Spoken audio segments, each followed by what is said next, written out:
1, 2, 1, 2.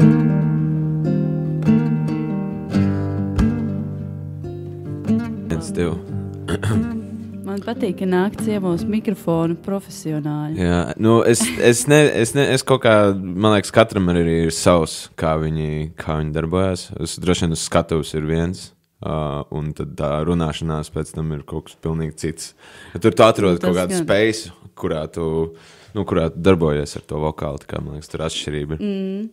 Uz skatuves ir tie mikrofoni, kas ir piekabināti kaut kur, nē, tev rokās. Man tikai rokās, jā. Un es vēlams, man viens modelis, ko es esmu vienmēr raiderī ierakstījis, bet man liekas, gadu gaitā, cik agri mēs sākām ar kaut ko nodarboties, tie mikrofoni ir, ar visu ir jāiemācās strādāt. Tā kā ir tik švakas vietas bijuši un tik sūdīgi laiki, un arī pašam, kad mēs rakstījām kaut kāds ierakstus. Tā kā, es vēl joprojām īstenībā mājās rakstu, man ir zeķe uzmaukta virsū, un tur es esmu atradis vislabāko skaņu. Tā kā ļoti dažādi. Un vai tu ieraksti skapī slēpjoties, lai nav skaņu izolācija? Nē. Man liekas, tas tāds mīts ir, jo tagad, man liekas, oriģināli Abolītī jau ir garāža bands, kur tu vari jau samiksēt diezgan sliktas kvalitātes ierakstu jau par kaut ko diezgan labu. Ok, bet... Sāksim podkāstu oficiāli. Labi, mēs jau sākām īstenībā. Bet izskatās, ka šis tiks publicēts 16. oktobrī, dienu pēc tavas vārda dienas. Man pat nevajadzēja iestarpināt. Jā. Cik forši izcilt. Es droši vien tajā dienā gulēšu ilgāk. Varbūt arī nē, varbūt tas būs sportiski vārdiena. Redzēsim. Jā, es pamanīju, ka tava dzimšanas diena bija diezgan sportiska. Tu šogad nosvinēji 30. Apaļu jubileju. Ar basketbolu spēli. Ar basketbolu spēli, jā. Tavs vārds ir Helvijs. Mēs nepieminējām nevienā brīdī. Es ceru, ka pēc balss jau atpazināt. Bet jā, tie, kas neatpazina, tad Helvijs Miņķis ir šodien podkāstā ciemos. Bet cerams jau atpazināt pēc pirmajām izrunātajām frāzēm un sarunām par mikrofoniem. Es tevi nepazīstu. Jā, mēs absolūti neesam pazīstami. Jā, un tas vienmēr ir uzreiz tā citādāk, bet tā varbūt nedaudz satraucošāk, jo mums nav sanācis iepazīties un iespējams, es par tevi zinu vairāk nekā tu par mani.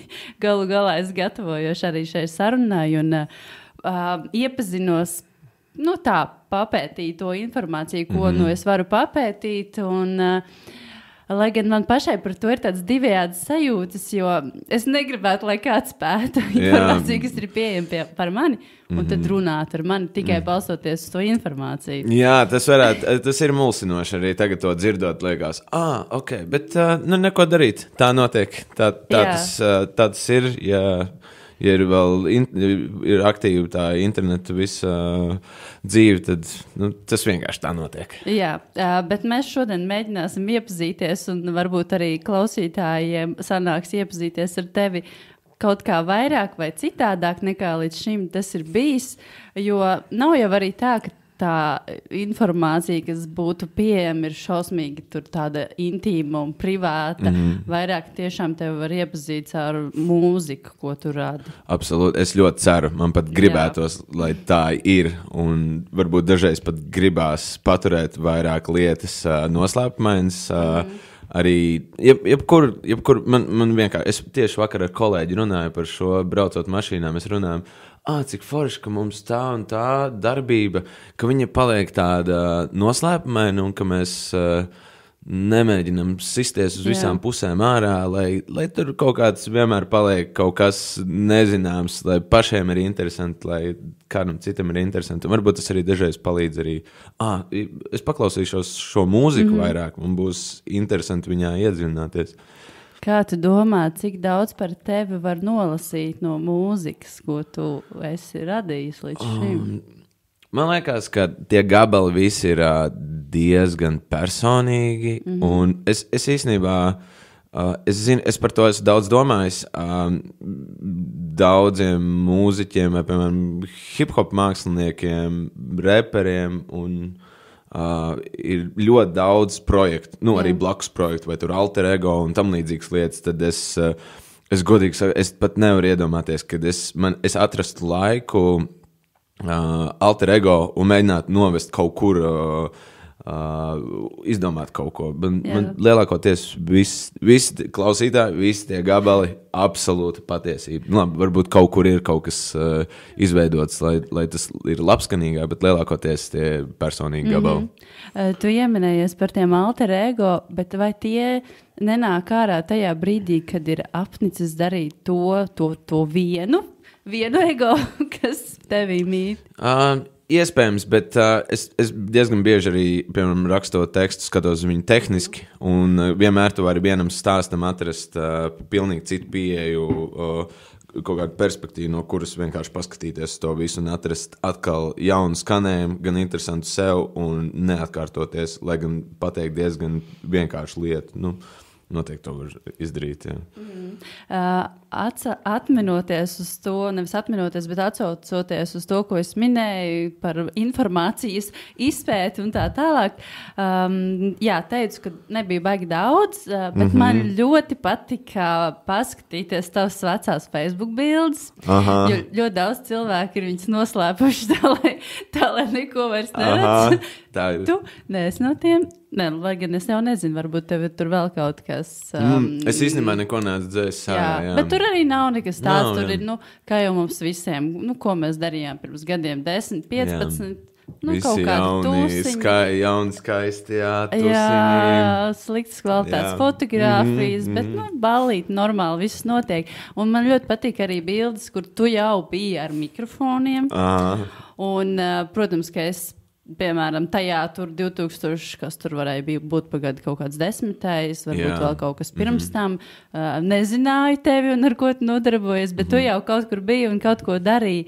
Kas bija tas tavs sākums? Varbūt tu vari patīt nedaudz bildes atpakaļ un kā tu pats atceries to pirmo mēģinājumu vispār kaut ko darīt. Mūzikas virzienā. Man liekas, ka es īstenībā šogad tikko palika augustā 30. Es par to pirms tam domāju daudz un dikti, uz kurienes eju, ko es esmu izdarījis, ko es gribētu izdarīt. Un es principā nonācu pie vienas lietas, ka es daru pilnīgi to pašu, ko darīju 14 gadu vecumā. Absolūti nekas nav mainījies. Es nodarbojos ar kaut kādu vizuālu ideju radīšanu, un visu laiku blakus man ir mūzika. Tā kā viņi iet vienkārši viens otram blakus.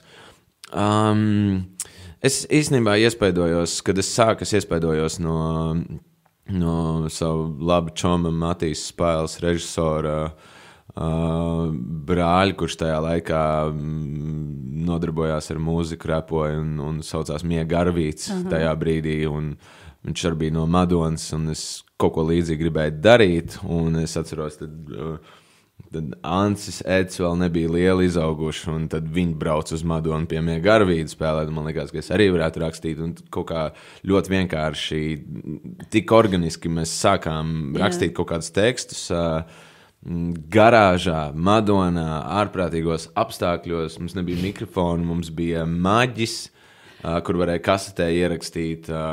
Tas vēl bija tik sen. Kasetē kaut ko, un blakus mēs likām kaut kādu super vecu kompu ar mazām tumbām, kur skanēja beats, un tad pa vidu, ja tu viņus tā forši saliec viens otram blakus, tad tu vari ierakstīt arī to vokālu. Un tas aizņēma diezgan daudz laika, tāpēc tev vajadzēja rītīgi labi sagatavoties, būt precīzam un ierakstīt kaut ko. Un pēc tam jau kaut kāds jau diezgan ātri parādījās. Rekur jau datorā ir tāds miķīts, un rekur jau var darīt kaut kādas lietas. Un tas vienkārši aug ar tādu... Tagad mēs rakstam mūziku tikai šim mūsu lokam, kas ir 10 cilvēki. Tad pēc gada jau tu zini, ka jau skolā kāds jau klausās un zini, ka šitie džeki kaut ko dara. Pēc tam tu zini, ka tas ir jau Madonas rajons, tad jau tu brauc pirmo reizi jau 16 gadu vecumā uz Gulbeni spēlēt koncertu, un tad jau tu jau spēlē koncertu Jēkabpilī, un tad tu jau jūti, ka mēs te Vidzemē kaut ko te čubinamies. Jā. Un tad parādījās pirmie puikas, kas uzaicināja mūs uz Rīgu spēlēt. Man liekas, tas ceļš tik maziem solīšiem, tā kā pa tādām visu laiku ir noticies. Un nekur nav bijusi tāda steiga, nekur tu neesi pārlecis nevienam gapam pāri, nekur nav bijis shortcuts uz vispār neko. Viss, un varbūt, nezinu, pagājuši gadu vai aizpagājuši gadu tas kļuva par kaut ko lielāku. Bet līdz tam tas bija ļoti vienai komunai radīts, vienam burbulim radīt mūziku. Es tieši domāju, kā tas ir, ja tu būtu šobrīd tāds 14 gadnieks, noteikti tas ceļš izvērstos pilnīgi citādāks, jo tu varētu uzreiz jau kaut ko nopublicēt kaut kur iespējams pārlikt pārī visiem tiem soļiem. Un varbūt tu zini, kā ir šobrīd tiem 15 gadniekiem. Tu zini, kādus jauniešus, kas štāra savācās bariņos vai nesavācās, sēž katrs pie savu datoru? Es īstenībā zinu diezgan daudz, jo es teikšu godīgi super daudz iedziļinos, ko dara jaunieši. Man tas ļoti interesē, un man ir ļoti daudz cilvēku apkārt, kas man vienkārši dalās ar kaut kādu informāciju. Un es varu diezgan precīzi pateikt uzreiz, kuram tur 15 gadniekam ir labas rindas un kurš tās būs nākamais tas vai tur ir jauns skanējums. Un līdzīgi mēs arī ar kolēģiem diezgan bieži aicinām, piemēram, ja ir iespēja pasaukt līdz kādu, kas iesildīs tevi, tad mēs vienmēr liekam trakākos jauniešus vienkārši, lai viņiem ir tā platforma. Bet viens ir tas, ka arī šis žanrs, ja mēs runājam tikai viņa robežās, viņš ir tajā jauniešu grupā, viņš ir tik populārs, ka tur to jauniešu ir tik daudz un īstenībā nav tik viegli, man liekas, pat ja te ir tās iespējas publicēt visu. Jā. Tomēr ir jābūt kaut kādai iekšējai izpratnē un gaumas lietai, lai tas vispār aiziet kaut kur tālāk no tā burbuļa. Bet man liekas, viņš izplašās šobrīd superātri. Superātri jaunieši var nonākt pie kaut kādas, pie tā savu klausītāju, ja dara labi. Man šķiet, ka arī viena no lietām, kas ir citādāka, ir tas, ka ir ļoti daudz iespēju salīdzināties. To, kas notiek. Jo kā bija tad, kad tu sāki, ko tu klausījies toreiz? Es laikam bija ārzemju hip-hops, kas bija tāds īstais, tajā brīdī to sauc par Golden Age, Boom Bap, kas bija Onyx, tad Underground Veči, Wu-Tangs, kaut kā, es nezinu, likās, ka bija kauns teikt, ka tu klausies mājās 50 Cent vai Lil Wayne, tu vienmēr džekiem teici, mēs Onyx klausamies ritīgus, dusmīgos underground džekus, kas štatos ir underground džeki, un tad pēkšņi tu saproti, ka īstenībā arī Latvijā ir pāris tādu puiši, un man liekas, es īstenībā pirmā reize, kad dzirdēju, es braucu kaut kādā izbraukumā ar jauniešu basketbalu komandu, un man kaut kas austiņās uzlika Anša dziesma Cirks, kas bija kaut kādā, es nezinu, 2000 sākums, varbūt 5. 6. gads, kaut kas tāds ap to pusi. Un tad es tikai sāku saprast, ka arī latviski var tā rīmēt un tādas rindas taisīt un tā tehniski darīt. Un tie bija tikai tādi pirmie uzplaiksnījumi vispār. Bet ļoti daudz mēs iespēdojāmies tajā savā burbulī no tāda ārzemju hip-hop. Vispār to audzināt to savu kaut kādu gaumi, kas tas varētu būt. Un pēc tam jau tu diezgan ātri nonāc arī tajā latviešu hip-hop burbulī, kur tu jau visus pazīsti un lēnām viens otru izveidot tādu sacensību. Nenormāli interesanti. Tas ir smieklīgi, ka tu dienas beigās tajā vecumā zini principā jebkuru pantu, kas ir izdots un uzrakstīts, un principā tu vari viņu noskaitīt no galvas, un tas ir 100 dziesmas. Un tu tam visam seko līdzi, un tu zini, šitādu atskaņu nevar izmantot, jo to Džeks jau izmantoja. Tas ir jābūt tajā tik ļoti iekšā, lai tiešām spēt izsekot, un arī vēl tagad, ārprāts, ja tā paskatās. Daudz ārzemju hip-hop klausījāmies, daudz PKI un daudz arī kreisā krasta pirmos albumus, mixtapes. Tu pieminēji basketbolu, un tas arī bija veids, kā tu nosvinēji savu 30. dzimšanas dienu, basketbola spēli. Tu spēlēji Es jaunatnes līgā diezgan daudz pavadīju laiku. Man šķiet no kādas 2. klases līdz pat 18 gadu vecumam es spēlēju. Es arī diezgan man ātrāk sanāca arī uz Rīgu pārvākties, ne skolas dēļ, bet ātrāk? Pirms skolas beigšanas? Pirms skolas beigšanas, jā. 10. klasē dēļ basīšu. Un arī tas atkal kaut kur ievirzīja citur arī gan mūziku, gan visu pārējo. Tā bija tāda diezgan ekskluzīva lieta. Tādam lauku čalim tagad bišķi ātrāk, un tad ar saviem vienaudžiem ir atkal kaut kāds cits sarunas. Tas bija diezgan interesanti, bet basketbols daudz ceļus pavēra. Un arī vēl joprojām viņš valkās tik ļoti līdz. Tie pirmie draugi no basīša tev ir vēl joprojām draugi arī ikdienā. Uz kuru skolu tu aizgāji mācīties? Es gribēju tikt 49. Aiztrumāciju. Jā, bet man es gribēju iet, es ļoti vēlējos uz tavu skolu iet, bet diemžēl man vajadzēja pāriet pāri ielai un sākt Hanzenē mācīties. Jā. Tur bija tāda, man visi teica, tā baigā bandīta skola, un visi tur baigā sūdu taisītāji. Un es varu apstiprināt, ka tieši tā arī bija. Okay. 49. skaitījās cietums, vai kā viņi tur sauc kādreiz, bet arī nebija tik traki. Jā. Viss tāds, bet bija savi noteikumi. Jā, viņi bija ļoti labi arī basketbola komanda, bija tie starp skolām mači, un 49. vienmēr viss kapāja ārā un crazy. Jā, tas ir daudz atmiņas no vidusskolas laika. Jūs gājat droši vien fanot, viss ir brīvstundas, jo tagad ir jāspēlē pret citu komandu. Diezgan nereāli, episki. Forši, sports izglābs pasauli. Un tā mūzika, ko te basketbols klausījās, kā reiz arī bija kaut kāds hip-hops raps. Viss, tas ir kaut kas tā kā unikāls. Kāpēc tā ir salicies? Labi, es noteikti tas ir izskaidrots kaut kā vēsturiski. Diemžēl es tik daudz pirms šī podkāsta par to nelasīju. Bet es atceros to, ka tā bija, un arī kāds no basketbolistiem arī mēģināja tur repot vai kaut ko. Bet kaut kā interesanti tās kultūras, subkultūras ir savijušās kopā.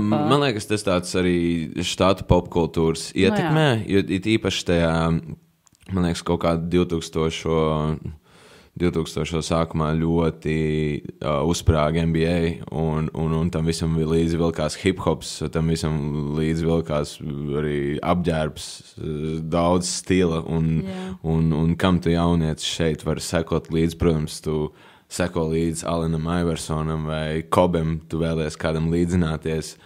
Viņi parādās kā vienkārši kopā ar reperiem.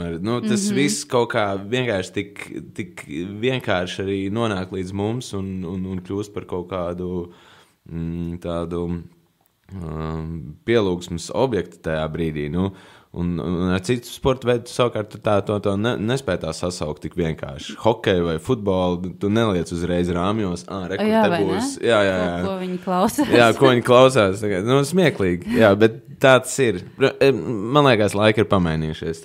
Es labprāt gribētu būt vieglatlēts, augstlacējs un arī labs reperis. Man liekas, es varētu ritīgi labi strādāt. Kāpēc gan ne? Noteikti ir visādi piemēri arī izdzīves. Tad, kad tu pārvācies uz Rīgu, tu pārvācies viens pats?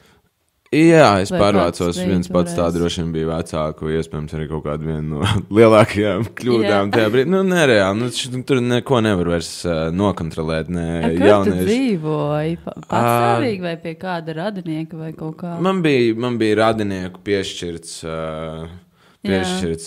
šis īpašums, un ļoti dažādas iespējas bija. Es visu kaut kur īstenībā padzīvojos, gan Radumājā, kas bija tajā brīdī, kur bija tukša, tad ļoti dažādi. Bet vecāki par to rūpējās, tā kā bija patīkami.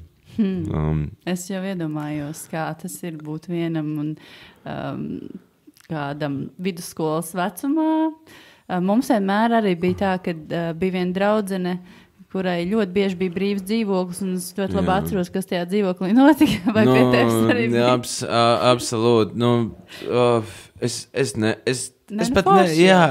Protams, ka ir forši. Es domāju, tā kā, es neesmu tas, kurš varētu teikt, tas ir pareizi vecākiem vai nepareizi droši vien, tā kad es būšu nonācis līdz šai zaļās kartes došanai, tā kā dodies vai nē, tad es varēšu par to spriest.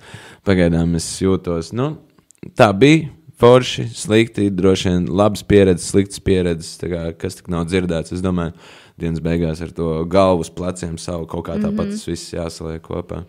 Bet visu to laiku, kad tu mācījies un pēc tam pabeidzi skolu, mūzika, repmūzika bija tev kaut kur līdzās, bet es pieļauju, ka tas nebija tev tāds pilnslodzes darbs un joprojām, kā ir tagad tev ar to darbu sadali un kuras jomas vairāk aizņem tava dzīves laika un kuras ir tās, kuras gribētos varbūt? Īstenībā man bija sapnis dalīt picas šķēles, savu picu tā kā divās daļās. Es gribēju ļoti taisīt mūziku, un es zināju, ka es ar mūziku īsti naudu nepelnīšu, un nebija nevienā brīdī tāds pašmērķis vispār, un man likās, kas vistuvāk tam varētu būt, un kas varētu palīdzēt veidot vizuālu materiālu, būtu reklāma, kino, video, kaut kas tam līdzīgs. Un es diezgan ātri pie tā nonācu jau uzreiz. Tā kā es no tā brīža daru principā to pašu. Es agrāk producēju kaut kādas minimālas lietas, tad tas ir izaudzis līdz lielam zīlonim, un es ļoti labi māku šīs lietas sadalīt. Tad es varu nofilmēt sev fantastiskus klipus un tajā pašā laikā arī citiem palīdzēt to darīt. Un es gan repoju, gan producēju reklāmas. Tāda ir man šī brīža ikdiena. Vai tu jūties labi ar to darbu balansu vai nav bijis? Es jūtos īstenībā izcili, jo es neesmu ne pie viena vispār piesiets. Es principā izvēlos, šobrīd es 3 nedēļas strādāju tikai pie īsfilmām ar kolēģiem kopā. Mums fantastiska komanda šobrīd gan ir pievienojušies viesi no ārzemēm. Mēs dzīvojam tādā, principā, nelielā komunā. Mēs nedzīvojam kopā, bet no rīta mēs ceļamies 4-5 un mēs sākam darbu. Mēģinām vienkārši izdarīt maksimumu, cik mēs varam 2 nedēļu laikā, 3 nedēļu laikā esot kopā. Un pēc tam tūlītās šodien, principā, ir pēdējā diena, kad mēs filmējam, un tad man atkal ir tikai mēnesis, kad es daru tikai mūziku, neko citu. Un tad atkal es nospēlēju koncertus, izdaru savas lietas, un es atkal esmu tikai kino iekšā. Tā kā man nevienā brīdī īsti neapnīk neviens, ne otrs. Un visi ar to arī rēķinās un saprot, kā to menedžēt. Vasara, protams, ir vairāk, visi weekendi, viss ir koncīšos, bet arī pa nedēļu var kaut kā to visu salikt kopā. Vai tajās filmēšanās un tajā vizuālajā darbā, ko tu dari, audiovizuālajā, jūs minēja, ir daudz cilvēku, ir komanda, kopiena, un tajā mūzikas atkal savukārt lietojas vairāk viens, vai arī tev apkārt ir cilvēki, vai kā kurā procesā sadaļā? Man ir rītīgi forša šobrīd ar mūziku, rītīgi forša komanda. Uz skatuves mēs spēlējam kopā ar Aleksu Lūriņu, leģenda, cilvēks, ļoti labs mans draugs, pats mīļumiņš. Es nevaru iedomāties šobrīd savu mūziku bez viņa skanējuma. Tas ir diezgan nereāli. Visas šīs basa partijas, gičas, eksperimenti, tā kā mēs esam tik daudz vājprātīgas lietas darījuši kopā. Andris Strasts, arī polifons, solists, un es ārkārtīgi priecīgs, ka viņš vispār piekrita pirms 3 gadiem un mani kopā strādāt. Krišāns Bremžs, bundzinieks, fantastisks, vājprāta džeks. Un šogad mums pilnā jaudā pievienojusies ir arī Elza Kaktiņa, kas arī ir daļa no Polifons. Man liekas, dažreiz kāds iesmēja par to, ka Fiņķis un Polifoni un kaut kā tur miksējās kopā. Un vēl viens traks duksis ir Kašuks, Kaspars Kubeckis, ar ko mēs rakstījām kopā arī pēdējo albumu ar Kašuku un Aleksu. Tā kā, es īsti neesmu nekad viens, tā kā nevienā šajā procesā vienmēr ir fantastiska komanda un nereāli. Vispār es visu laiku jūtos pateicīgs par to, kāda man cilvēki ir apkārt. Tas ir pilnīgs kosmos kuģis, es nevaru beigt priecāties. Bet tādas idejas un tos pirmos impulsus parasti salieku pilnībā viens pats. Arī kaut kādas demo idejas, tekstus, viss pārējais. Tas ir, es paņemu droši vien braucu pie ezera un 3 dienas rakstu, un tad ik pa brīdim kāds atbrauc ciemos. Un, Helvi, iespēlēsim šo, izdaram to.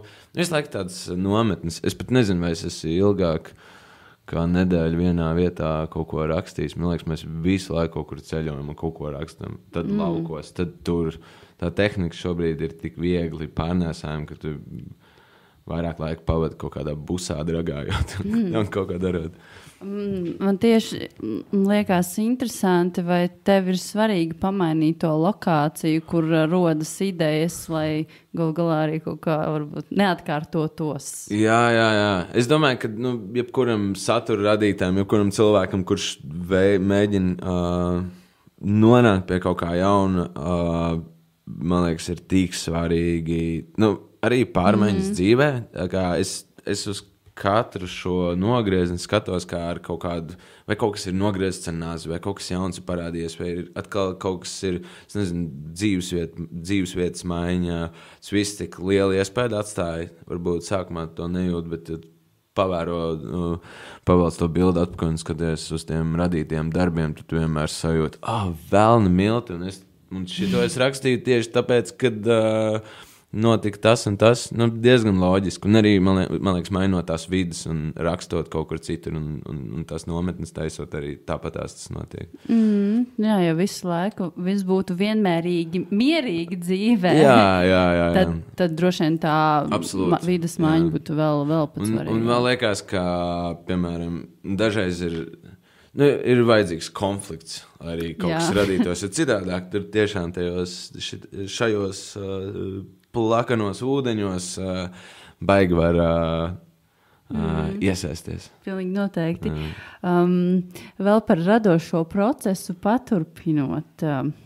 Viens ir ienāk prātā ideja, jūs kopā pēc tam radāt jau kaut kādu klausāmāku klausītājiem no malas gabalu, negribas teikt gabalu, skaņdarbu. Ir gabals skaidrs. Jā, gabals izklausās tā brutāli. Gabals ir tā kā, večs savās. Maizi, vai tas un tā, bet tā nav. Tas ir kaut kas vairāk daudz. Un vai, man liekas interesanti, kas ir tas brīdis, kad tas ir tas produkts, tas gala produkts ir gatavs, jo es tieši nesen klausījos par Beatliem vienu podcastu, ka kādreiz viņu laikā izdomāt dziesmu, nākamajā rītā viņi grib, lai viņi jau skan radio. Un principā tā arī varēja panākt.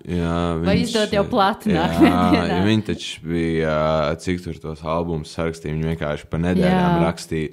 Tas pilnīgs, absolūts kosmos kuģis, bet tas, laikam, tiem laikiem atbilstoši. Un tur arī tā kompānija, kas savācās. Tas ir vispār, man liekas, kaut kāds cits stāsts. Tas ir kosmos kuģis. Tas ir kaut kāds unikums pasaules vēsturē vispār. Bet, Laura, starp citu, jāatcerās, ka labai ideja vajag tikai 1 sekundi. Jā. That's it. Jā. Un kāpēc es to pieminēju? Jo tas viss notika tā kā ļoti ātri. Jā, tagad mēs jau minējām, ir sociālie tīkli, kur, ja gribi, tu vari uzreiz Bet tas, ko tu uzreiz saņem, ir komentāri. Tu vari arī nelasīt, protams, kā atkarīgs no cilvēka, bet uzreiz saņem atgriezenisko saiti. Tie paši Beatli, ieraksta, aiziet, viņi varbūt nemaz nezin, ko tie cilvēki domā par to. Jā, absolūti, kamēr tā ieiet tajā rotācijā, varbūt pirmais, kad mūzikas kritiķi ir nonākuši pie izlasu jau nopietnu rakstu, tas un tas. Un tad no viņiem iespaidojās atkal kāds fans, bet beigās tāpatās. Man liekas, pat nav iespējams pateikt, šis būs hits, vai šis nebūs, vai apgriez otru platu, un tur ir tas gabals, kas aizķerās. Un māksliniekam, man liekas, pilnīgi tas ir kaut kas sūds. Vai tev ir svarīgi tā pabeigtības sajūta, vai vispār ir iespējams līdz tai nonākt, jo ir tik daudz iespēju. Tā kā vēl turpināt kaut ko updateot, vēl vēl kāds cilvēks atnāk no komandas. Kā nonākt līdz tam? Ir jābūt vienkārši deadline'am un viss? Vai nākamajam darbam rindā? Kā kuru reizi, bet dažreiz ir tā, ka man ar tekstiem īstenībā visbiežāk notiek tā, ka ir tas brīdis, kurā es viņu sarakstu, piemēram, pantu, 16 rindas, un rakstīšanas procesā es viņu pilnībā iemācījies no galvas. Un tu viņu vari noskaitīt jebkurā brīdī, jebkurā laikā, jebkādā ātrumā, izstiept, sažmiegt, visu. Tā kā.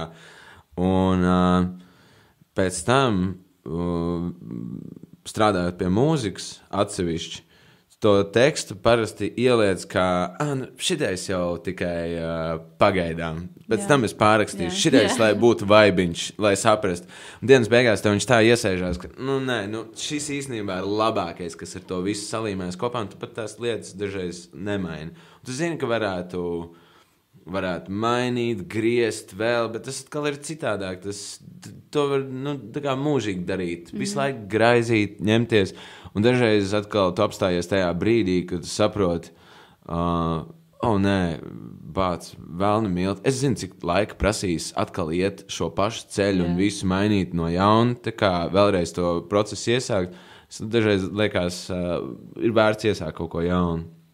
Bet tā nobeigšana vēl droši vien tu galvā iztēlojies, ko tu vēlies, kāds būs tavs ieraksts vai kāds būs tavs vizuālais materiāls. Droši vien, kamēr tu neapmierini savu gaumi un kamēr tu nespēji uzlikt pats austiņās un saņemt to sajūtu, ka bāc, šī ir vislabākā dziesma šodien, tā kā labākais, ko šajā brīdī radīs, droši vien apstāties nevar. Bez daži gabali to gadu, daži pusotru gadu, dažas tu esi iesācis 2 gadus atpakaļ un tu nespēji atrast to. Man liekas, tik dažādi. Tas ir tik dažādi. Un tad ir tie 15 minūtes vēl milti, mēs tā kā that's it. Te nav vairs ko mainīt. Iedosim kādam varbūt paklausīties, lai viņš bišķi pamiksē, bet tur nav nekādas starpības. Tad izklausās, ka tā sajūta, kas ir tevī, tomēr ir tā svarīgākā. Absolūti. Man liekas, ka gaumes lieta. Es nezinu, kāpēc es viņus esmu uzsēdies tā kā pēdējā pusgada laikā, bet es visu laiku domāju, ja es klausos kādu ierakstu vai kādu mūziku, tad man liekas, viņš domās šitā, tāda ir viņa gaume. Nē, interesanti, labi, man tā nav, bet fine, tas strādā. Un tad man liekas, lai es apmierinātu savējo, es gribētu, lai šis ir tā. Un tā uz daudzām lietām, uz jebko.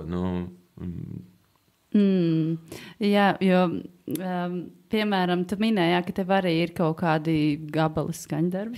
Gabsīši. Kas 2 gadus, piemēram, tā kā neatrod to īsto sajūtu par to attiecīgo skaņu gabsīti. Jā, gabsīti neskan viss. Un arī Leonards Koens, kas man ir ļoti mīļš mūziķis, kas jau vairs nav starp mums pāris gadus, bet dziesmu Halleluja viņš rakstīja 12 gadus. Un es esmu riktīgā podkāstu klausītāja, tāpēc man atkal sanāk atsaukties uz podkāstu, bet es klausījos sarunu ar viņa dēlu, un brīnišķīgi saruna, man ļoti patika tiešām, un arī dēls ir mūziķis. Viņš atstāstīja tur kādu situāciju, ka viņš nespēja nobeigt vienu gabalu. Un viņš iet pie savu tēva, pēc padoma un saka, nu es nevaru. Dēls prasa tēvam padomu. Jā, es nevaru pabeigt, man neizklausās labi. Jā. Un Leonards Koens uz to atbildējis, nedomā par to, kā tas tev izklausās, tu taču radi citiem cilvēkiem. Aha. Bet viņš pats tā nekad nebūtu darījis. Tas būtu varbūt kaut kas, jā, jau padomā, 12 gadus tu raksti vienu gabalu galu galā, un tu citam pasaki, nedomā, un vienkārši palaidi tautās, nav ko mocīties. Jā, bet tas interesanti. Tā ir diezgan... Es saprotu, ko viņš domā. Tā kā viņš mēģina pārkāpt vēl kaut kādam līmenim pāri. Viņam ir kaut kāds iekšējā latiņa, kura viņš mēģina pārlikt pāri, un viņš nav līdz viņai ticis. Pats, un es iedomājos, tā kā 12 gadi, tas nav tā, ka tu sēdi studijā visu laiku vai raksti. Tas ir... Tuvāk mikrofonam, lūdzu. Jā, tas nav tā, ka tu sēdi studijā un visu laiku raksti, bet tas tevi nomoka, tas spiež tavā galvā. Tas ir domas rakstīt dziesmu, kad tu ej gulēt, tu piecelies, tu dari jebkuru lietu, un kamēr tu viņu neesi pabeidzis, tev nekas cits neeksistē. Tu vari aizmirst, ejot peldēt vai skrienot krosiņu uz mirkli, bet dienas beigās tu visu laiku ar viņu dzīvo. Jā, tādas attiecības. Tās ir attiecības, jā. Un pēc tam tu viņu izdod, un tad ir vienkārši, vēlna milti, beidzot, šis ir atbrīvojies no tā, jā. Bet rekur, ja Koenam būtu, piemēram, ritīgs deadlines, kāds to demo būtu dzirdējis un teicis, vecīt, tev ir jāizdod rekur pirms Ziemassvētkiem, vai es nezinu, kādā datumā. Tā dziesma, iespējams, arī pirms 6 gadi, viņa izklausītos pilnīgi tas pats, ļoti līdzīgi lietas, ko tikai viņš pamanītu, un tur viss noteikti strādā. Vai tad, kad tu radīji savu albumu, tev arī bija deadlines, vai tev bija arī svarīgi tomēr tā sajūta, un kad būs, tad būs, un tad iespējams nekad nebūs? Jā. Bija deadlines. Jā. Sākumā bija iekšējais, tāds klasiskais iekšējais nospraustais deadlines. Sev. Nākamais pavasars. Tad tas pavasars pārvērtās par gadu vēl vienu apli. Tad... kas notiek tālāk, pēc tam tev jau sāk spiest no visām pusēm, kad būs. Tāda ir vēl viens pusgads, kurā tu vienkārši sāc piečakrēties pie sīkumiem. Un tad, man liekas, pēdējais posms ir tāds šauba posms, kurā tev vienkārši ir, vai vispār šitam ir jēga, un vai šitais ir jādod ārā. Ieslēdzāsim posters. Jā. Un pēc tam, man liekas, tu jau nonāc pie tāda, noliekam datumu, izziņojam datumu un visu, un līdz tam brīdim tev vienkārši ir jāsarauj. Es pieņemu, ka tur vēl varēja muļāt un vēl kaut kādas lietas darīt, bet tas jau kļūst par kaut ko citu. Un arī mēs īstenībā rakstot jau beigās jau nedaudz jau sāc nogurt no tā, un tev tiešām viss, ko tev gribās, ir vienkārši atdot to piespēli un lūdzu, kur ir. Tā kā šis ir tas, ko mēs varējām tajā laika gaitā izdarīt. Kas ir bailīgākais visā šajā procesā? Vai dziesmas pabeigšanas, vai albuma, vai vispār jebkāda radoša darba, ko tu dari? Jā, kas ir bailīgākais tajā? Es tā baidos, es esmu pārbījies vienkārši apmuļķot sevi, nesajust to savu ņuhu, kad es viņu kaut kādā brīdī spēju apčakarēt, kad es esmu aizgājis vieglāku ceļu vai uztaisījis shortcutu. Man ir tik ļoti bail nebūt patiesam pret sevi, bet paspērt soli pretī kādam kārdinājumam, varbūt izdarīsim nedaudz vieglāk, kur varam izdarīt šādi. Tur ir tik smalka robeža, un tas ir, man liekas, lielākais, no kā es vispār baidos. Tagad, klausoties pēdējos ierakstus, neizdotos, tās ir mans vienīgās šaubas. Es esmu šeit, es pats, un es esmu, patiesi pret sevi, vai arī Helvi, vecīt, tu biji šī te kaut ko, sāc tur fleitēt, nomierinies, šitā nevar darīt. Tā kā, man liekas, tās ir vislielākās bailes. Bet, kad tu sajūti, saproti, es izdzīvojies, to gabalu noklausies 100 reižu radīšanas procesa laikā, nu, tad tu viņu izdod ārā, saproti, jā, tas esmu es, that's it, tā kā, bum. Tas ir šim laikam atbilstoši. Tu minēji to patiesumu pret sevi, un man uzreiz nāk prātā arī citas dzīves jomas, ne tikai kaut kā radīšana, bet vispār dzīve kā tāda. Vai tā sajūta tev ir svarīga arī tādā ikdienas dzīvē?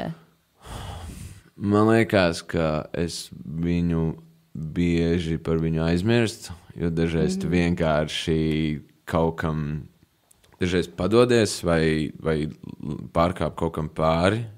Paldies Dievam, es vienkārši gribu atgriezties pie mūzikas, jo es, paldies Dievam, tā ir izdomāta pasaule, manis radīta vide, kur ir mani noteikumi, un tad izkāpjot no viņas atpakaļ ārā, man atkal ir jāsāk dzīvot kaut kādu dzīvi, kas bieži vien ir atžgāna, un kur es tiešām neesmu, es varbūt nedaru to, vai, nu, Es domāju, ka es sapratu to virzienu, kurā es vedu. Nu, kaut kā tā. Es nezinu, kā ar citiem. Es neesmu šādu jautājumu nekad uzdevis. Tev ir tāds sajūta, ka tu meklē to iespēju būt patiesai. Jā, un tev šovasar palika 30, un es nezinu, kā tas ir vīriešiem. Tu vari pēc tam padalīties savā pieredzē, vēl papildināt mani, bet es atceros, ka man palika 30, tas bija pirms, Dievs, cik man ir gadi? Jā, vēl kārā papīrs, dzimšanas apliecība. Man ir, es arī esmu lauva pēc horoskopa, tāpat kā to es zinu, jo man ir dzimšanas diena arī vasarā, un īsi pirms tavējās, un, bet man ir 34 gadi. Vienmēr sakot, pirms 4 gadiem palika 30. Bet es ļoti labi atceros, ka ap to vecumu, riktīgā tā iekšējā sajūta kaut kā sāka mainīties, un tas nav izskaidrojums, es nezinu. Uz augšu? Vai? Drīzāk tā, ka tu sāc saprast kas ir tās vērtības manas un kuras ir tās patiesās, vai kuras ir ielikts no kāda cita un no kurām es gribu atbrīvoties. Un tur tas patiesums pret sevi, tā pamazām es viņu sāku mācīties. Un tā tiešām, tas nav tāds vienas dienas jautājums, kad es arī tā, man arī 30 un es tagad būšu tikai un vienīgi patiesi pret sevi un darīšu visu tā, kā es pat tiešām jūtu, kā būtu pareizi, bet es tā lēnām tā sajūta nāk. Un es jūtu, ka jau pēc šiem gadiem viņa arvien vairāk ir arī atnākusi, un varbūt uz 35 būs nopaļojusies. Nobriedusi kārtīgi. Bet noteikti ir lietas, kuras ir pamatīgi. Es esmu mainījusi kaut kādus ieradumus vai to, kā es savā dzīvē būtu darījusi, vairāk tiešām arī ieklausoties sevī, un cik banāli varbūt tas skan, bet tā ir. Tā pieaugšana. Sāc pateikt labus nē. Tieši, tos nē. Jā, labi, nē, forši. Es nezinu, baudam, man liekas, izcili. Un arī kaut kādos citos viedokļos ieklausīšanās, noteiktā izvērtēšana, kur tev varbūt ir vērts ieklausīties, kur atkal varbūt ne tik ļoti, un arī, ja mēs atgriežamies pie mūzikas, vai tev ir svarīga šī atgriezeniskā saite, un ko tad domās par to, ko tu esi radījis, un ko tu tagad visiem esi publicējis? Jā. Pats, tik daudz šaubas. Jā. Man liekas tā arī gaidīšana, kad kāds būs tas komentārs, kas no tā izleks ārā. Es vienmēr esmu centies tā kā uz to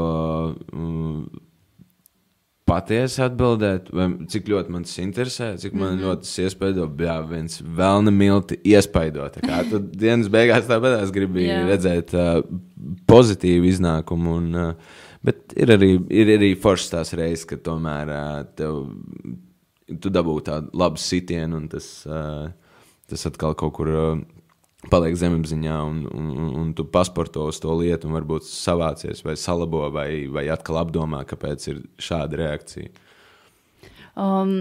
Tu minēji arī, un es esmu pamanījis, ka tavs vārds tomēr Latvijas mūzikas scēnā ir kļuvis vairāk zināms tieši pēdējos pāris gadus, arī kopš albumu galu galā izdošanas, un jo vairāk cilvēki arī par tevi zina, jo vairāk cilvēki klausās, jo vairākiem ir, protams, arī viedoklis. Bet vai tu jūti, ka tas kaut kā arī ietekmē tevi un to, kā un ko tu dari?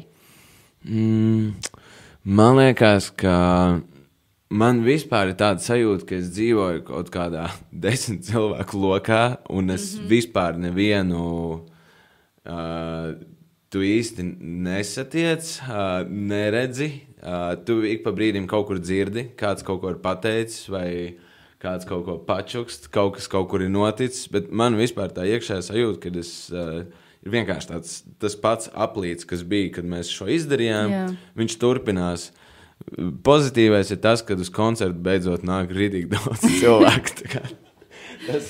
Tas ir labākais tajā visā, bet tā nekas daudz nav mainījies, man liekas, 10 gadu laikā vienkārši tā sajūta pat ir, varbūt viņi ir stiprāk, ir kaut kāda pārliecība par sevi, bet es saku, man pozitīvais tas, kad ir pilni konči, par to es esmu priecīgs. Ja tas ir, tad viss strādā, viss notiek, un mēs varam brītīgi labi izklaidēties. Tas ir forši. Tā daļa man patīk. Bet pārējais varbūt ir vieglāk ir tagad pazvanīt kādam un kaut ko sarunāt vai pajautāt vai stādīties priekšā. Mums tam bija baigi ilgi jāskaidro. Mēs te tādi mākslinieki gribētu izdarīt to. Droši vien tas varbūt ir patīkamais, kad mazāk tādas skaidrošanas lietas un kad šī ir māksla un tas. Kopumā jau diezgan pozitīvi ir. Jā, bet kādas ir vispār tavas sajūtas par būšanu Latvijas mūzikas scēnā? Jā.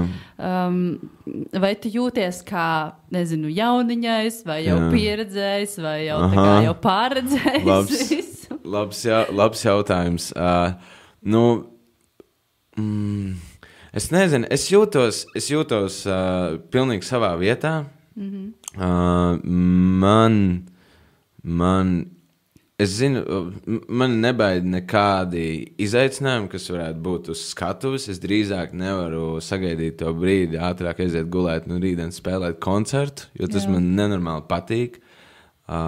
Es jūtos labi, varbūt atrodoties tādā varbūt nelielā outsider, man vienmēr ir patikusi tā sajūta, ka tu neesi uzlicis visu uz paplāts, un tagad rekur ņemiet visu. Man patīk novērot, un es tāds novērojošs arī jūtos šajā industrijā. Es nevēlos pārkāpt pāri kaut kādām saviem noliktiem tādiem vadmotīviem, ko es darīšu un ko es nedarīšu, bet es jūtos tāds pieredzējis. Galā no cik gadiem tu jau kaut ko dari? Jā, un tā industrija ir tik maza, ka šobrīd, laikam jau tu pazīsti visas mūziķus. Tiešām, ja mēs tagad satiekamies kādā balvā vai pēkšņi mums ir korporatīvais pasākums, un ja man kāds jāsagaida, kas tur spēlēs, protams, mēs esam jau tikušies.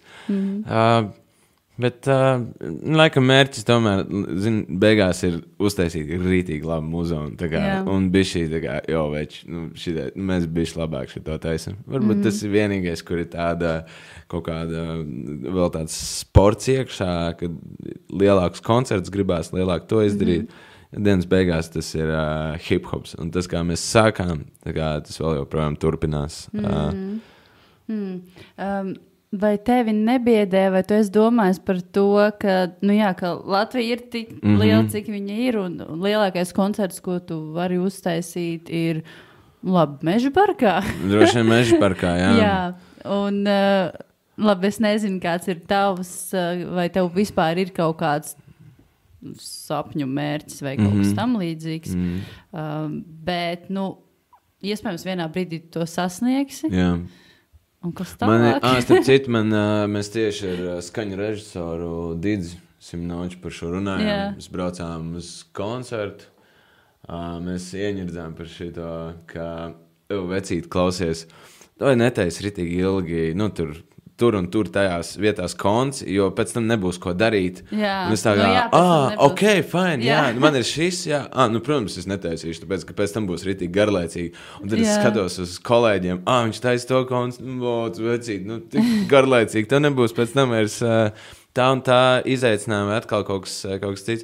Es nezinu, man liekas, katram pilnīgi cits tas ceļš. Man ir sapnis, kurus loloju, es zinu, kāds ir apmēram tas ceļš, ko viņš prasa, cik daudz, patīkam, baudam, rītīgi baudam šobrīd. Tas ir tik forši atrasties vēl tādā gājienā uz augšu. Tas ir nereāli labi. Es nevaru iedomāties, kā ir citādāk būt. Un dažreiz pat forši, ka viņš ir tāds lēnāks, tu vari apdomāt lietas, tev nav nekur jāizskrien. Rītīgi forši. Redz, problēma ir tajā, par to apjomu runājot, vienmēr Lietuvā divreiz vairāk cilvēku. Jā, Lietuvā ir tiešām daudz cilvēku. Un pasties, ja mēs tagad taisam koncertu, tas nozīmē, ka mēs būtu divreiz vairāk biļetes pārdevuši, vai ne, vai izdarījuši to un to, bet man kā mūziķim, kurš spēlē kurš raksta tikai latviski un nekad nedarīs citādāk, es esmu pārliecināts. Tad man jārēķinās ir ar to bāzīt, kur tu nevari arī piečakarēt. Jābūt diezgan atkal patiesam. Jā. Laikam jau nav ko domāt par to, kā būs, kad viss jau būs sasniegts, kamēr tas arī nav vēl sasniegts. Absolūti. Un, starp citu, es vasarā biju Lietuvā iepazinos arī ar pāris lietuviešu influenceriem, un arī tie viņu cipari, un tas viss, tas liekas tas pats. Cik jums ir cilvēku? Pilnīgi citi apjomi. Nereāli, jā. Man arī līdzīgi kā tev arī ir bijusi pieredze ar lietuviešu māksliniekiem, mūziķiem, strādājot. Nereāli. Tas vienkārši cits belziens, un tepat tās blakus, tā kā sveiciens visiem lietuviešiem. Jā, brālišiem, mūsu mīļajiem. Bet tev būs koncerts arī pavisam drīz, un to es nezināju, kad es aicināju tevi uz šo sarunu. Jo šis, tas notika pirms izziņoja. Tā kā šis nav podcasts tikai tāpēc, ka tev būs koncerts. Paldies, sirsnīgs paldies. Es ritīgi nopriecājos, kad kāds kaut kur uzaicina vēl tieši tajā brīdī, kad ir kāds liels notikums vai atkal kāds patīkams pasākums priekšā, un arī forši pastāstīt. 25. novembrī. 25. novembrī. Paldies. Es tieši tikko dzirdēju, Māra pateica 29. novembrī. Es klausījos Rāģiņu, viņa teica 29. novembrī. Es vienkārši pa paneli situ, 25. Jā, es atcerējos pareizi. Tieši vakardien biju VF kvartālā, tur, kur notiks tavs koncerts, bija Latvijas arhitektūras gadabalvas pasniegšana. Un tad es iztēlojos, kā būs. Es noteikti gribēšu aiziet uz koncertu un aiziešu. Un vai tavā dienas ritmā jau ir iekļauts šī gatavošanās? Koncertam? Jā, es īstenībā sāku gatavoties pavasarī. Es zināju, kā mēs to izdarīsim, ko mēs darīsim, kāda būs scenogrāfija, kā mēs filmēsim, ar ko strādāsim, un plus mīnus arī programmu. Un es principā viņam gatavojos apmēram 2 gadus. Mēs nespēlējām speciāli. Es nezinu, droši vien vērīgākie to ir. Es vismaz esmu saņēmis ziņas par to, kad jums būs Rīgā koncerts. Un ja jūs esat kādreiz pasakojuši līdzi vai mēģinājuši atrast, tad bija neliels mērķis nospraust, kad es redzēšu, ka šie koncerti reģionos sāk palikt par kaut ko, un ir baigais prieks, ka šī publika parādās visur, kur mēs braucam. Tad laikam ir tas brīdis, ka, hei, uztaisam Rīgā koncertu, jo man nenormāli patīk pašam braukt uz koncertu. nevis pāriet pāri ielai vai būt kaut kur šeit. Tāpēc es vienmēr esmu super priecīgs aizbraukt uz Cēsīm, aizbraukt uz Siguldu, aizbraukt uz Liepāju, būt ceļā. Un man likās nodot līdzīgu sajūtu arī mūsu faniem. Un tad beidzot bija tas brīdis pienācis, kad es domāju, ok, te būs dāvana. Paldies jums par rītīgi labu laiku klubos un ka gribās uztaisīt kaut ko lielāku un foršu. Ok, tad tiekamies koncertā. Tiekamies koncertā. Un es lasīju tvītu, ko bija mana paziņa rakstījusi, ka katram vasarā vajag vismaz vienu fiņķa koncertu. Vasara ir garām, rudenī arī var. Tā kā šis būs tas viens, uz kuru visi, kuriem ir vēlme, var aizdoties. Obligāti, jā. Būs tiešām, man liekas, novembrim ritīgi vajag tādu saulīti un izdejoties. Es, draugi, jūs neticat, es esmu bijis koncertā, kur organizatori domā, kad visi sēdēs, un viņi man liek, un viņi man saka, nē, pie mums tā nenotiek, neceļās kājās. Es saku, nu labi, dod līdz 3. dziesmai, ja? Lūdzu, līdz 3. dziesmai. Jā, tā kā būs ritīgi forši, un starp citu, mēs vēl neesam izziņojuši viesus, un šis nāk ārā 16. oktobrī, tad iespējams ir, varbūt ir vēl brīdis tikt līdz šim koncertam, iegādāties biļetes. Redzēs. Ja nē, tad tiekamies ar tiem, kuri nopirk biļetes. Un paldies, viesi ir fantastiski. Es nenormāli ilgi gaidīju piekrišanu, un es pat gribēju, man bija izdomāta saruna, kā es mēģināšu pierunāt. Un es teicu, lūdzu, ja jūs iesildīsiet un būsiet viesi uz šo koncertu, es apsolu uz nākamo jūs, es iesildīšu jūs. Tā kā paldies. Vēl viena lieta, kas ir gaidāma, sanāk šonedēļ. Es nezinu, cik tev tas ir svarīgi vai nē, bet ir notiek Rīgas kinofestivāls. Rīga IFF, un tā ietveros ir arī Baltijas mūzikas video vai apbalvošana vai konkurss. Viņam ir konkurss. Un arī tu ar savu video klipu un Patrišas dziesmu Raķešu zinātne piedalāties. Un tu arī minēji, ka liela daļa teva darba ir vispār saistīta ar video un visu to. Un atzīšos, ka es esmu cilvēks, kurš īpaši neskatās mūzikas video klipus. Es klausos Spotify pārsvarā visu, un man liekas, tas tā kā, ir, labi, jāpaskatās. Tā ir visiem. Arī man ir tāpatās. Mēs vienreiz noskatāmies, mums apmēram tas vizuālais droši vien tev paliek vienreiz atmiņā, tas bija forši, bet dienas beigās tāpatās, Spotify, neies tagad YouTube. Nē, bet ir cilvēki joprojām daudz, kas klausās YouTube. Okay. Jā, man arī tas pārsteigums. Un tur īstenībā lūpa funkcija parādījusies. Redz. Jā. Jo es arī šo podcastu, man nav video, kā tu redzi, neviens nefilmē, es viņu ielieku YouTube. Un es vienmēr nobirjos, ka kāds tomēr tur klausās. Bet ir vienkārši arī platformas, pieredums kaut kāds pie attiecīgās platformas, un tad skaties. Bet tevis paša motivācija vēlme radīt video. Tev tas ir svarīgi? Man ļoti patīk atrast, es esmu tāds problēmu risināšanas duksis, kuram patīk sataisīt lielas problēmas un pēc tam viņas risināt. Nesliktā nozīmē. Mans moto ir I make moves that makes no sense and makes no money.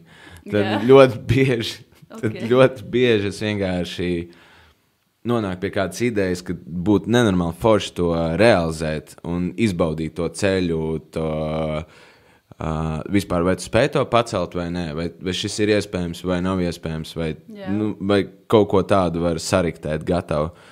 Tad es diezgan bieži sāku ar to, un tad es tikai sāku vispār aptvert to māksliniecisko funkciju, ko es nodošu tālāk. Es ļoti bieži sāku ar tehniskām lietām.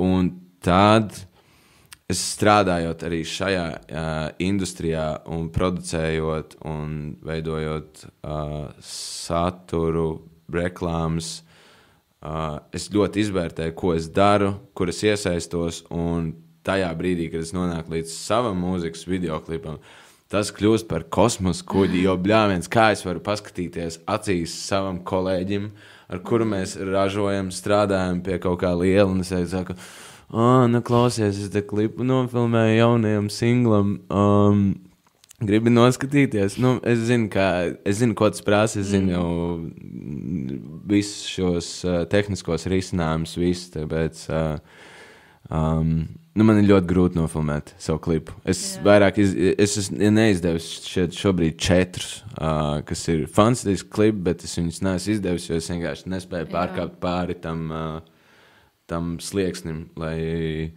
pateikt, jā, šo var dot ārā. Šis ir foršs vizuāls materiāls, šeit katra sekunde ir tā vērta. Es mīlu tikpat daudz kā mūziku, tāpēc man ir super svarīgi to izdarīt labā līmenī. Un es labāk izvēlos neizdot, ja es nejūtu, ka tas ir kaut kas viduvējs. Bet kāda vispār ir motivācija tavuprāt citiem, jo tev... Piedod. Es domāju, ka tas ir vairāk tāds promo materiāls un vizuāli velkās līdzi. Tu vari Instagramā ielikt, tu vari Facebookā ielikt papildus. Droši vien ļoti daudz pastiprinoši vēl maņas ieslēgt klāt. Iedomājies, tev ir kaut kāda vīzija par tavu mūziku, un tu apmēram es iztēlojos, kā tā dziesma izskatās, tad ir fantastiski, ja ir arī šis vizuālais materiāls, iedot vēl papildus. Ir ļoti daudz taču mākslinieki, kas tikai no tā, kam ir tikai šis vizuālais materiāls, nav mūzikas, bet šie koncerti kļūst par kaut ko tikai tāpēc, ka ir šis vizuālais materiāls. Un tāda ir ļoti daudz tieši šajā gadsimtā, kad tas ir dominē, kad tas pāriet pāri tavs imidžs un Instagram konts vai traks video, kurš, baigi dažādi. Man liekas, ir tik daudz tās mākslas formas, ar kurām lavierēt. Mūzika ar video ir tā noflipojušies kopā, ka tu nevar saprast, kas ir galvenais video šeit vai dziesmā. Ir tīpaši jaunajā paudzē. Tas nav nekas slikts, es to saprotu, informācijas ir tik daudz un ja pietiek apjomu to visu kalibrēt, tad crazy, tā kā nebeidzams iespējas. Okay. Izklausās, ka tu esi mūziķis, kurš mīl gan mūziku, gan to video, audio, vizuālās iespējas.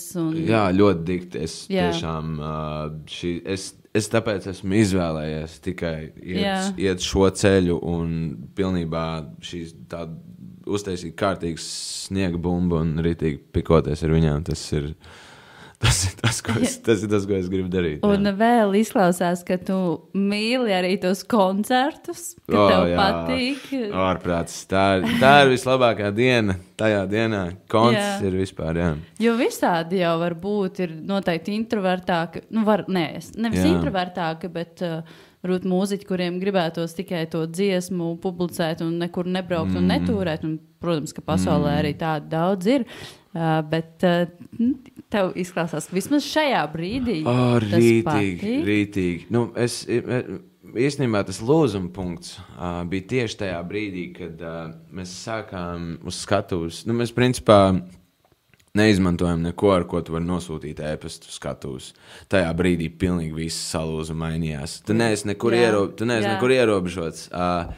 Jebkurš koncerts var kļūt par kaut ko citu, kā tas bija plānots. Mēs paļaujamies tikai uz sevi. Mums nav kliku, mums nav datoru, mums nav nekā, kas tev varētu kaut kādā veidā apstādināt. Vai tu maini tempus ar savu ķermeņu valodu, iespaido grupas biedrus, viņi tevi atpakaļ.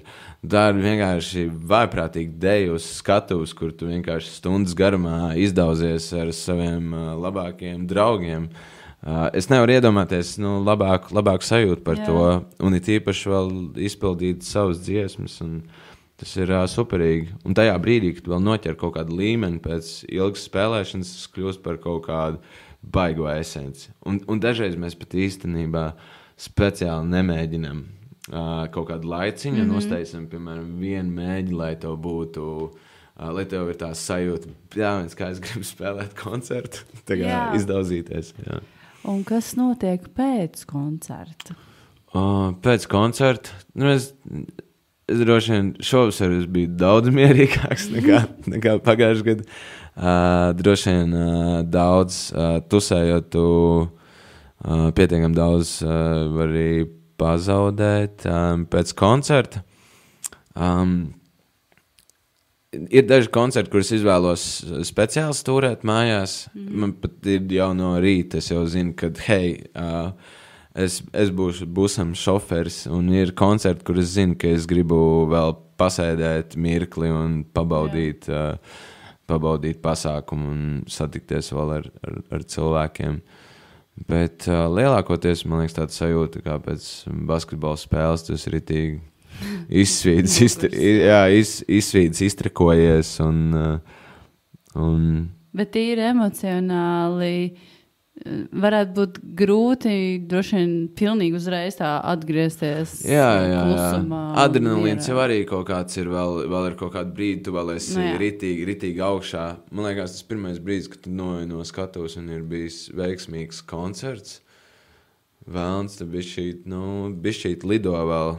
Es tādā, redzēju, atceries to brīdi, tas moments, tas tik daudz gribās vēlreiz piedzīvot vai vēlreiz dzirdēt. Nenormāli daudz trakas lietas. Forši, ļoti, ļoti labi. Un tukšuma sajūtas nav, jo man liekas, ka tās labo koncertu pēc tam tās emocijas arī cilvēkiem pēc tam viņos dzīvo kaut kādu laiku un liekas, tu esi kaut ko panesis uz priekšu ar savu kaut kādu labu darbu. Tā kā tas dzīvojās, jā. Jā, pēc koncertiem pat kā skatītājiem vēl, koncerts ir bijis tāds, kas tev iedod enerģiju, tad aiziet, viņi tiešām ražojās vēl tālāk un kādam no apmeklētājiem koncerta vēl savas idejas. Jo tu aizēj tā pasaule griežas. Jā, tu aizēj mājās un vēl uzliec vēlreiz to pašu muzonu. Nākamo nedēļu tu nodzīvo. Skaties nofilmētos video. Jā, viss izēj cauri. Nereāli vienkārši. Jā, to mēs piedzīvosim tie, kas būs tajā koncertā novembrī. Obligāti. Jā, un ir jau vēls un tumšs, un tev laikam ir baigi daudz darbu visādi, un es tev vairāk neaizkavēšu, bet vēl es tikai gribēju pajautāt to, ņemot vērā tavu profesiju, vai tu un kādos brīžos pats klausies mūziku, un kas ir tas, ko tu izvēlies? Es esmu ritīgs vienas dziesmas klapētājs.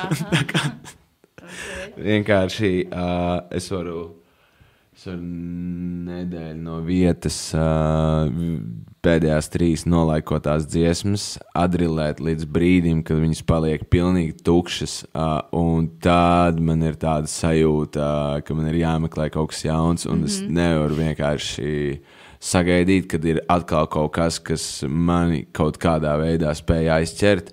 Un es bieži nonāku pie brīžiem, ja ir kāds tusiņš, kurā es dzirdēju dziesmu, kas man patīk. Principā tajā brīdī mans tusiņš var beigties, un es varu pat bez austiņām iziet ārā, klausīties no telefona tumbiņas to muzonu. Bet lielākoties tas ir kaut kā, nezinu, žanriski. Var kādu mūziķi minēt, varbūt. Kas ir pēdējais, ko tu esi pēdējais tā ritīgi klausījies, jā. Pēdējais ritīgi klausījos ritīgi Fenster, Berlīnas tādu indiju grupu. Es tik daudz esmu pārklausījies līdz vājprātam vienkārši, kad vairs nav ko klausīties tālāk. Jā. Citi tā klausās tāpēc dziesmas. Jā, Jamesu Blakeu bišķīt paklausījos pāris gabals no jaunā albuma. Tagad man bija tāds viņu baigi forši svaigi sajūta, ka kāds viņam ir iedevis analogo sintezatoru, viņš ir uztaisījis kaut ko atkal pilnīgi citādāk no viņa iepriekšējiem. Jā, ļoti patika atsevišķi gabali, jo īpaši, jā. Tas bija tas, ko es arī klausījos. Kā visu dienu vienu. Jā, vienkārši tāds uzsēšanās. Un tad man ļoti bieži vienkārši arī, man liekas, tas algoritms, ja es viņu nesačakrēju Spotify, man ir diezgan labs gabals izmet ārā. Un atsevišķām grupām, atsevišķs singles. Un tad ir tās reizes, kad es vienkārši konkrēti zinu, pat varbūt nepiespiest meklējot kaut kādas references, ko es pats gribētu radīt vai par ko es sapņoju, ko es gribētu veidot, tad ļoti bieži es nonāku pie tāda muzona, ka šis ir tas, kā es pat gribētu strādāt. Jā, un tad, protams, ir tas hip-hop brīdis, kurā tu vienkārši bāc, man šodien gribās tik labu repu paklausīties, es nevaru vienkārši rītīgu hip-hopu. Jaunu, vecu, ir tāds dienas, kad tu vienkārši tveries pēc laba repa. Slāpja hip-hopa. Okay. Es šo jautājumu par mūziku uzdevu, jo tev tāpat kā visiem līdzinējiem podkāstu ciemiņiem, kas ir nākuši ciemos, ir jāizvēlās viena dziesma, ko tu man pateiksi tagad. Jā. Un es viņu ielikšu pa kluso playlistē, kas ir pieejama visiem. Spotifyā droši meklējiet pa kluso viesu izvēli, tur ir visas dziesmas. Viņas papildinās, tu visu laiku viņas pieliec klāt, vai ne? Jā. Un šo es arī pielikšu. Tik labi ideja. Izcili. Tev tagad jāizvēlās tā vienīgā. Man ir jāpasaka. Jā. Okay. Ja tev vajag špikot telefonā droši. Es domāju, vai man vajag špikot telefonā. Es tagad domāju. Jā. Tā. Labs, šis vienmēr grūts uzdevums, bet lai iet, Kaja, Believe. Believe covers, Kaja. Viņa starp citu bija pie mums ezera skaņās, un es baigi gribēju, es viņai lūdzos, lai viņš šo dziesmu nodzied, un vēlna milti viņa aizmirsa. Tāpēc speciāli, ja man ir šāda iespēja kaut kur ieplagot kādu dziesmu, tad es vienmēr to izdaru. Labi, paldies tev par dziesmu un sarunu un iepazīšanos. Laura, sirsnīgs paldies par uzaicinājumu. Es jau teicu intervijas un podkāstu sākumā, ka šī būs šīs dienas terapija pēc vājprātīgas nedēļas. Bet zini, es pati šo podkāstu tūliņ būs 5 gadu dzimšanas diena. Šonedēļ, sanāk šonedēļ. Wow. Tev šonedēļ vēl kāds nāk? Vai tu esi jau sarunājis kādu? Nē. Tagad, mēs runājam tagad 7. oktobrī. Sarunu publicēsim 16. Nav nekāds noslēpums. Un dzimšanas diena podkāstam ir 20. oktobrī. Tā kā tu sanāc dzimšanas dienas nedēļas viesis. Nereāli, paldies liels. Starp citu, tu esi skaitījusi, cik ir daudz? Kaut kur ir saskaitīts. Jā, bet man prieks, ka tu biji ciemos tieši šajā nedēļā, un būtu interesanti aprunāties vēl pēc kāda laika. Izcili, uz tikšanos. Atā. Paldies.